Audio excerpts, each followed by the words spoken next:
Саламатсыздарбы, урматтуу Факт KG маалымат порталынын эл тараза берүүсүнүн көрөрмандары. Биз бүгүн алда келе жаткан окуу жылынын башталышы боюнча Билим жана Илим министрлигинен окуу жылына мектептерге жана жогорку окуу жайларга кандай даярдыктарды көрүп жатат, мына ушул боюнча биз сиздерге жооп бермекчибиз тиешелүү жетекчилерден.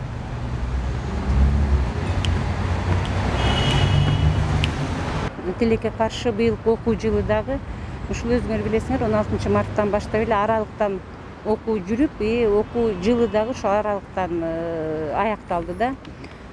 Албетте мында көйгөйлөр көп болчу, себеби кокусунан эле ушундай тез арада гана биз ушул аралыктан окутууга туура келди.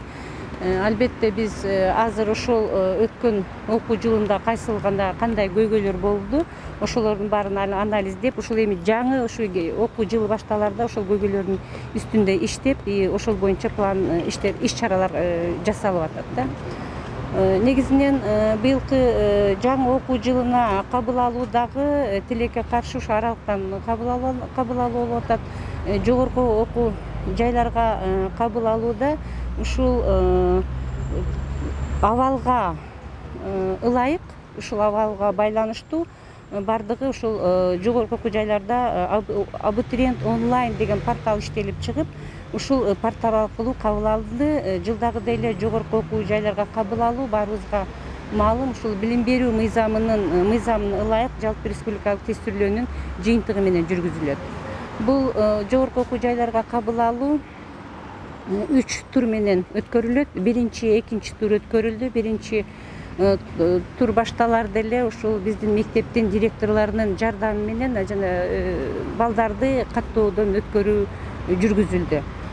Себеби бул система өтө мындай кыска мөөнөттө портал иштеп чыккандыгына байланыштуу балдарга кыйналып калбасын деген мааниде бул балдарды ушул 1-июлдан баштап гана алар каттала башташкан. Колуна аттестат тийбей туруп эле булар уже кайсыл окуу жайларга кабыл алынат, ал өздөрүнүн ушул абитуриент онлайн порталына кирип, кайсыл окуу жайларга кайсы адистерди кабыл алуу боюнча өздөрүнүн кабинетине кирип, директорлордун жардамы менен, мектептин мугалимдеринин жардамы менен ушул онлайн абитуриент онлайн порталына катталышкан да. Андан кийин биринчи тур бизде ошо 20-июлдан 27-июлга чейин өткөрүлдү. Онлайн жалпы республикалык тестирлөөдө регистрация болгондо быйылкы жылы 11-класстын 60 миңден ашык балдар бүтсө, 44 миң бала ушул катталды. Анын ичинен ушул биринчи турга каттоо 30 миңден ашык бала катышты биринчи турга. Анын алар өздөрүнүн каалоосу менен 20-сынан 22-июлдун саат 2-ге чейин алар өздөрүнүн каалоосу менен катталып, тандашып окуу жайларды 23-нөн 25-ине чейин өздөрүнүн каалоосу менен ушул өздөрүнүн тиешелүү документтеринин тиркемеси менен өздөрүнүн окуу жайларга өтүштү балдар. Бул бизде биринчи турда жылдагыдай эле бул бюджеттик орундар жогорку окуу жайларда 5705 бюджеттик орундар бөлүнөт. Анын ичинен биздин 100 орун бул биздин балдарга, жанагы биринчи, экинчи группадагы майып балдарга, тоголок, жетимдерге, кайрылмаган балдарыбызга атайын 100 орун берилет. Бирок ушул 100 орундун ичинен дагы конкурс жүргүзүлүп, босого балдан жогору алган балдарыбыз бул конкурска катышат. Окуучулардын жана студенттердин аң сезимине кандай таасирин тийгизет? Бул аралыктан окутуу биз мурда баягы заочно окуп жүрүшпөдүр. Бизден жогорку окуу жайларга бир мектептерге караганда бир аз мындай көйгөй азыраак десек болот да, орто кесиптик жана жогорку кесиптик окуу жайларындачы.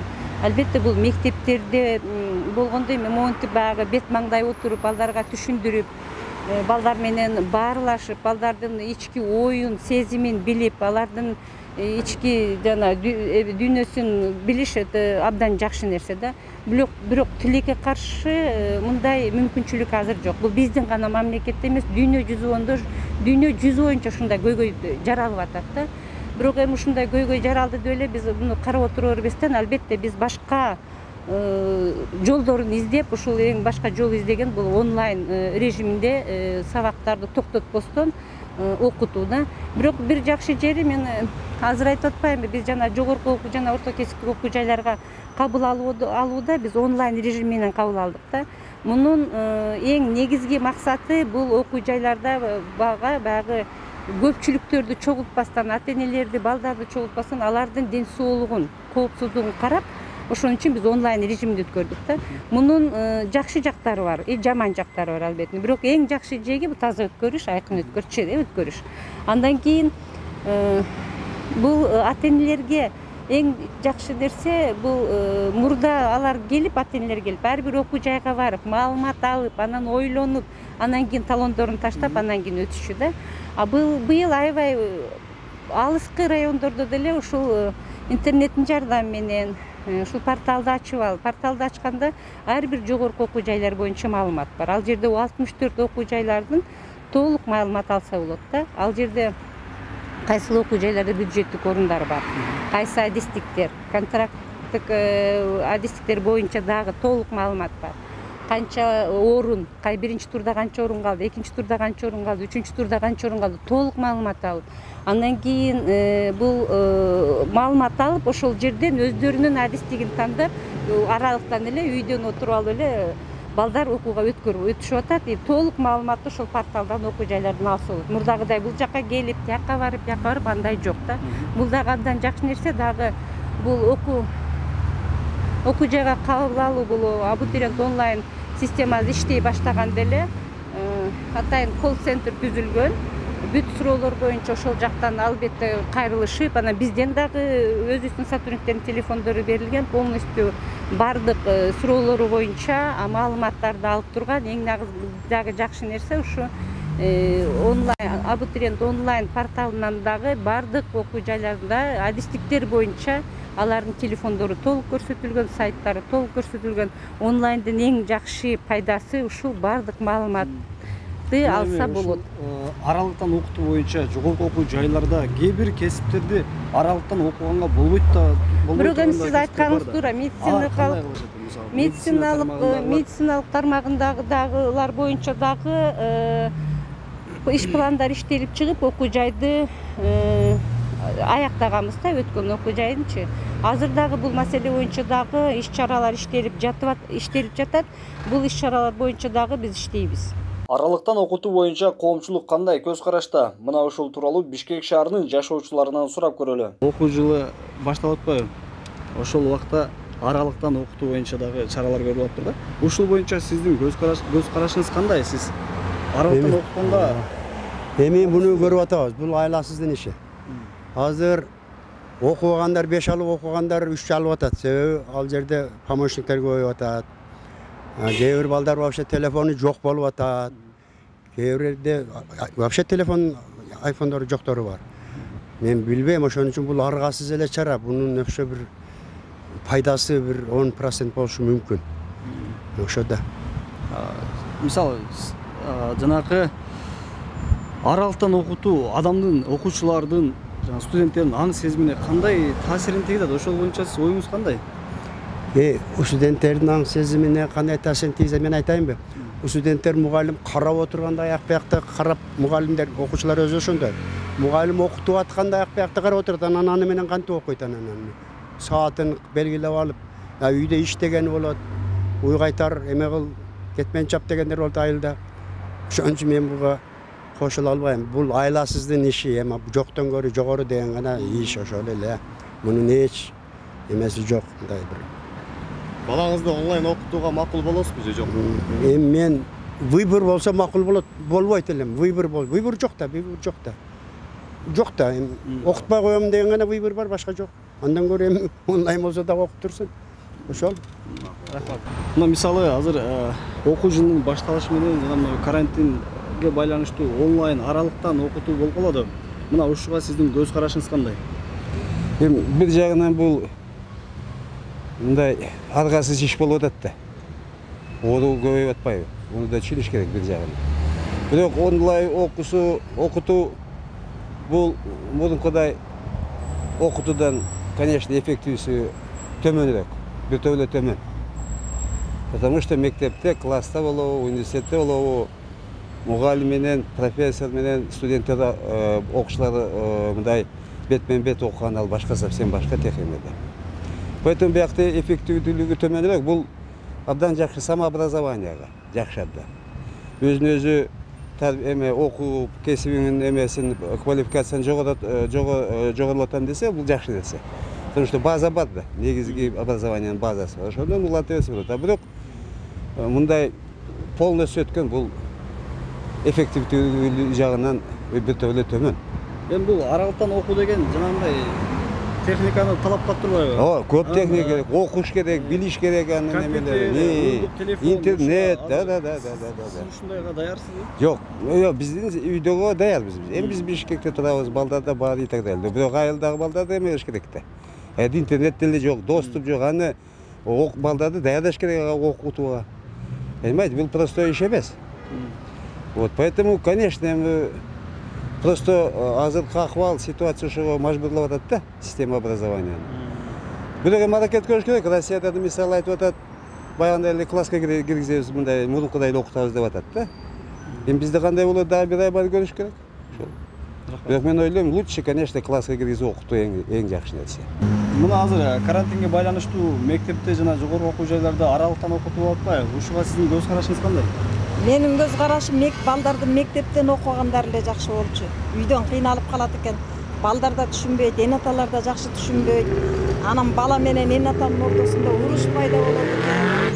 Анан балдарды сабашат, ошондон кандай десем бир туура эмес түшүнүктөр келип чыгып атпайбы? Мисалы ушул карантин учурунда мындай бир канча көйгөйлөр чыкпадыбы? Мына уюлдуу телефондор жетишсиз болуп, айыл жерлерде интернет жетишсиз болуп. Мына ушуга азыр сиздер эгер окуу жылынын башталышында дагы аралыктан окуса, сиздер даярсыздарбы ушундай? Биз даяр эмеспиз. Техникадан даяр. Себеби эми шаарда деле, айылда эле эмес, шаарда деле телевизорлору жок адамдар бар да. Не то что телефон эмес, нан караң жетип аткан адамдар бар. Анан алар болсо кандай десем, окуп калат, окубай калышат. Керек болсо тиги мугалимдер өздөрү келип окусун, биз эми мындай кандай десем, биз даяр эмеспиз деген адамдар бар. Мисалы мен 3 неберем тең мектепке барышат. Бирөөн деле үйдө компьютер бар, калгандарына телефон сатып бериш үчүн же компьютер сатып бериш үчүн каражат керек да. А каражатты азыр кандай десем, өзүбүздүн кара курсакты араң тойгузуп атабыз. Иштешкен жок. Анан балдар аябай чайналып калат экен. Методика жок да, родительдердечи, эн аталарда. Бизде эч кандай методикабыз жок. Мисалы карантин учурунда окуп барышты, бир-эки ай болсо дагы. Ошондо кандай пайдасын берди же зыянын тийгизүүсүн кандайсыз? Пайдасы деле жок, зыяны деле жок. Эми зыяны жок дегенде баягы эн аталар өзүнүн түшүнүгү, немеси боюнча окуттук. Мисалы мен деле неберелериме кыргыз тилден неме кылып эметебиз. Бир кичинекей тапшырманы 2 күн жасайбыз. Чарчап калышат, чарчадык дейт. Тияка барып муну неметип келейинчи дейт, курсагым ачты дейт, ошентип көп убакыт кетет. Анан кийин керелден кечке жумушта бар энаталар бар. Мисалы келиним жумушта, мен башка сабактарын түшүнө албайм. Биздин программа менен булардын программасы таза башка. Мен башкача түшүндүрүп коём. Ошон үчүн бөтөнчө эле оор болуп калат экен да. Мугалим болуп иштешкен болсо мүмкүн жеңилирээк болот. Рахмат. Айтып атабыз, кандай башталат бүгүн ошо эксперттик, консультативдик топ иштеп атат. 5 топ түзүлгөн. Буга окумуштуулар кирген, практик мугалимдер кирген, атактуу методисттер кирген. Ушул маселени бүгүн каралып чыгып атат. Мынакей ошо 5-6 күнүн ичинде эксперттик топ жыйынтыгын чыгарып туруп бизге сунуштайт. Биз ошонун ичинен эмне ылайыктуу тандап алабыз. Эң биринчиси, биз бул жактан карайбыз, ошо кырдаал кандай болуп турат, кандай ситуация болуп турат, сыртта бүгүнкү ушу жанакы оор кандай болот, кандай маселеге келебиз. Ошол 3-5-6 түрдүн бир түрү бул биз айтып атабыз, башталгыч класс окуса 9-11 эгерде ушундай кырдаал болсо онлайн режиминдедир. Албетте биздин максатыбыз эми өзү кадимкидей түз эле режимде окуса жакшы болот эле деп, бирок кырдаалга байланыштуу ар бир вариантты карап чыгып атат эксперттик топ. Бул биринчи вариант, жанагы башталгыч класс 9-11, экинчи вариант биринчи класс 9-11, анан биз айтып атабыз 1-11, анан биринчи класс. Албетте сөзсүз биздин көңүлүбүзгө эметкен бул биринчи класс. Бул маселени караш керек. Себеп бала эң биринчиден сезим пайда болуш керек. Бул мектеп экен, бул эже эмес, бул мугалим экен, бул мугалим ага экен деген сезим болуш керек. Мунун ичинен бизге эксперттер көп эле сунуштарды берип атат. Алыскы регион, алыскы райондордо 8-ден 10 бала алар кадимки режимде окуй берсе болот, тоолуу бийиктерде ошо кырдаал тынч болсо. Эми албетте шаарда, Бишкектерде, Оштордо биз айтып атабыз, биринчи класс 40тан ашык, 50ден ашык болгондо аларды подгруппага 2ге бөлүп туруп, биринчи, экинчи күн окутуп, 3 күн онлайнга жиберсек деп, калганда окутуп, ушундай түрлөр чыгып атат. Эми албетте эң негизги бизде багыт бул баланын ден соолугу, чын ден соолугу болуш керек. Биз эгерде ушул биринчи класстарды окутсак, албетте сөзсүз санэпидстанция Минздрав уруксаат берсе киргизебиз, анан ата эненин макулдугу менен окутабыз деген ой пикирибиз бар. Муну так мынакей бир жуманын ичинде айтып беребиз. Эми бир суроо. Ушул аралыктан окутуу бирок ушундай кырдаалда макул дегенчи, бирок ушул тоолуу аймактарда интернет жетишсиз, анан көп балалуу үй бүлөлөр бар да. Ошолордун мисалы уюлдук телефон, компьютер жетишсиз. Ошолорго сиздер кандай бир жардам көргөзүп аласыздар? Жакшы суроо болуп атат. Мынакей бизде 4-чү чейректе онлайн окуп калдык, өзүңүз билесиз. Көп кемчиликтери болду, жеткендери дагы болду. Себеп интернет мынакей биз мамлекетибизге 95%га интернетти жеткизгенбиз январдан баштап. Алыскы тоолуу аймакта бүгүн биз айтып атабыз 30 мектепке эле жетпей калды. Бул эми же аба менен өтпөйт экен, же мындай өтпөйт экен. Бирок ага биз бүгүн сабактардын баарын дискага тартылып чыкты. Бир жылдык сабактар биринчи чейректе. Дискаларды бизде ар бир райондо өкүлчүлүгүбүз бар, райондук билим берүү бөлүмдөрү. Ошолор алыскы район, мисалы мынакей Акчайрак деп атабыз, жетөбүз дагы алайда аяка жеткизилет, анан көзөмөлгө алынып турат. Эми экинчи сурооңуз мынакей жакшы болду. Албетте ушул онлайн режимде аяка телевизору жок, смартфондору жок. Мынакей жергиликтүү бийликтер чоң жардам көрсөттү 4-чү чейректе. Ар бир жергиликтүү бийлик, мисалы Исикөл областы 500 телевизор алып берди, жергиликтүү бийлик. Айыл өкмөттөрү башка региондордо жардам берип атты, смарт телефон берип атты. Эми албетте бул бар болот. Бирок биз кайра мынакей башка уюмдар, балдардын коргоо лига защитасы бүгүн көрсөтүп атат, жаштар көрсөтүп атат, ыктыярчылар чыгып атат. Албетте муну аракет кылабыз. Биз туура эле түшүнүп атабыз. Окуу кадимки режимде окуганга эчтеке жетпейт. Бирок ушундай кырдаалда балдар окубай калбаш керек. Окуш керек, бир жолун табыш керекпиз. Өтө татаал, кыйын болсо дагы мунун үстүнөн биз 4-чү чейректин баягы катан негизинен иштеп туруп, ушуларды жоелук деген ойдобуз. Бүгүндөн баштап биз мектеп дагы мынакей онлайн режим болсо, мектеп дагы онлайнда ошолордун телевизорлорун окуучуларга алып барып атат, жеткизип атат. Жергиликтүү бийлик менен, ыктыярчылар менен, башка уюмдар менен ушуга да биз уже жумуш алып баратабыз. Дагы суроо. Мисалы ушундай аралыктан окуучунун же баланын аң сезимине кандай оң таасирин же терс таасирин тийгизет? Анан ушу билим берүү тармагына кандай таасирин тийгизет бул аралыктан окуу? Эми бул суроо баягы окумуштуу тарабынан болуп атат. Сиз эле ушу окууну кандай кабыл алат, кандай сезет, билим сапаты кандай болот? Албетте сөзсүз бул баягы реалдуу режимде окуганга эчтеке жетпейт. Бирок бүгүн муну министрлик эмес, же өкмөттүн жетекчилери эмес, бул кырдаал түзүлүп калды ушундай. Бүгүн бүтөбү бул, эртең бүтөбү. Бул сөзсүз өзүнүкүнөн бүтөт. Бирок биз реалдуу жакка аракетти кылып атабыз. Онлайн режим сабак түшүнүкчө жеткизген атабыз. Мугалимдер ар бир класс жетекчи иштейт. Бул жакта ата эненин дагы жардамы керек, үйдө кандай иштейбиз, эмне кылабыз дегенде.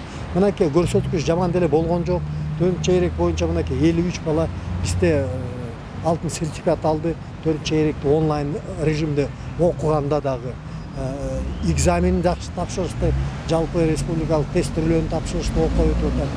Бүгүнкү мынакей ушул кырдаал биз санариптке тез өтүп кеттик. Бүгүн Сүлүктүдө отуруп балдар медицина академияга өтүп атышат. Бул реалдуу түрдө киши жок, адамдын фактору жок. Байкыда коррупция деген болуп атат да, ошондон мына бүгүн 3-чү тур дагы башталып атат. Менин кесиптештерим айтып кетти болуш керек. Бул режим ушуга алып барат. Эми онлайн дегенде албетте сөзсүз эң кыйын, эң чоң маселе бул 1-класс болуп атат. Ушуга да реалдуу шартта мектепти үйрөтөлүк деп 9-11-де ошон үчүн башында айтканбыз. Булар мамлекеттик документ алат, кандай экзаменге даярдалат деп. Эми ар бир мугалим өзүнүн саатын иштеп чыгып, окуучуга күйүп, ушу канча мүмкүнчүлүк болсо дагы баягы реалдуу режимде окугандай сапаттуу сабакты берүүгө даярданып атабыз. Ошондо эгер жанагындай сунушуңуздар өтүп кетсе, 1 жана 11 класстар, 9-11 класстар 1 сентябрдан баштап окууга башталат? Ооба, эгер сунуш болсо, бул ийкемдүү график менен кирип калабыз. Анан биз темиякта ошол уруксат биз муну иштеп чыгабыз. Мына сунуштайбыз. Анан Министерство здравоохранения уруксат берсе, 1 класска өзүңүз билесиз, эң коопсуздук бул ата-эне макулмун десе алып келем.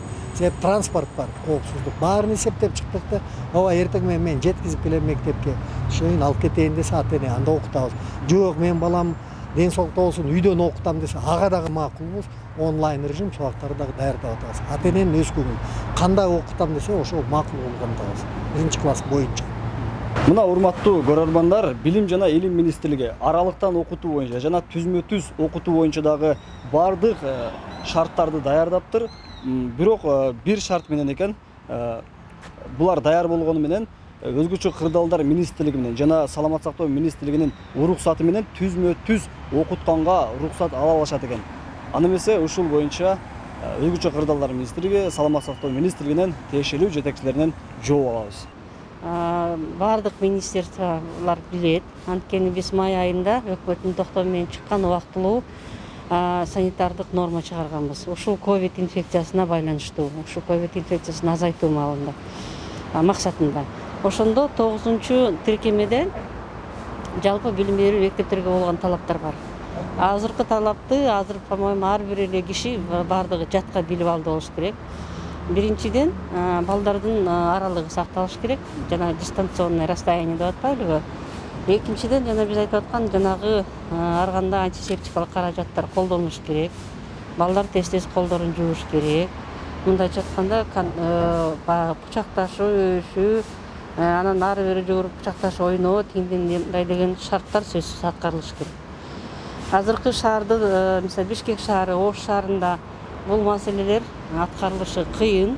Анткени өзүңөр билесиңер, шаар жеринде жайгашкан мектептердин баардыгы биздики 2 эсе, 3 эсе, мындайча айтканда балдардын саны көп.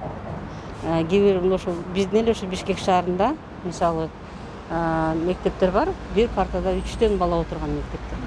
Ошон үчүн билим берүү министрлигине биздин шартты аткаруу сөзсүз түрдө кыйынчылыкка турат болуш керек деп ойлойм. Анткени ошондой көйгөйлүү маселе буга чейин эле эмес, буга чейин деле көтөрүлүп келаткан болчу. Биз мисалы жыл сайын ошо билим берүү министрлигине информация жазчубуз, кайсы мектептер кандай, уплотненность кандай, санитардык норма сакталып атабы же жокпу деген.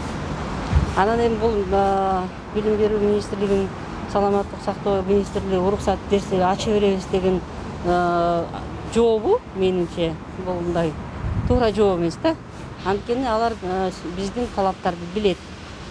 Өкмөткө да биздин өзүбүздүн саламаттык сактоо министрлигинин ою айтып биз өкмөткө кат жөнөткөнбүз. Ошол катта да ошондой жазылган. Эгер ошо биздин талаптарды аткара турган болсо, ошондой шарт бар боло турган болсо, мектептерди ачып окуй берсин, эмнеге ачпаса болбойт. Сөзсүз ачып окутуш керек. Анткени онлайн метод менен окутуу бул мындайча айтканда ситуациядан чыга турган маселе эмес. Эгер ошол шарттар аткарылса, офлайн метод менен эле кадимки шартта балдарды окута берсе берет. Эми кадимки шартта окутуунун бир жакшы жери бала биринчиден мектепке кадимкидей барып сапаттуу билим алат. Экинчиден биз жанагы санитардык норманы талап кылып аткан нормаларды балдар дагы аткарганга үйрөнөт.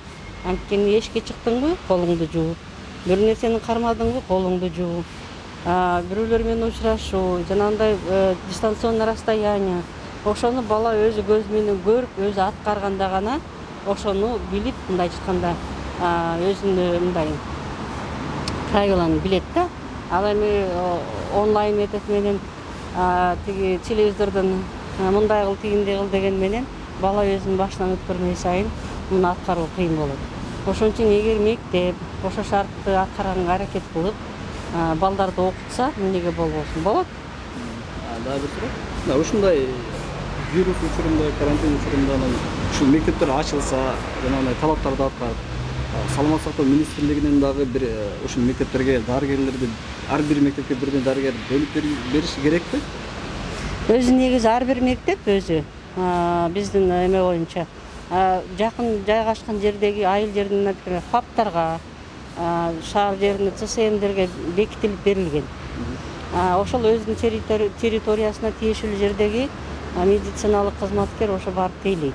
Бирок баягы эртеден кечке же болбосо мындайча айтканда качество жагынан эртеден кечке балдарды карап, керек тиешелүү нерселерди жасап отурганга ал мисалы медицина кызматкеринин убактысы да жок да.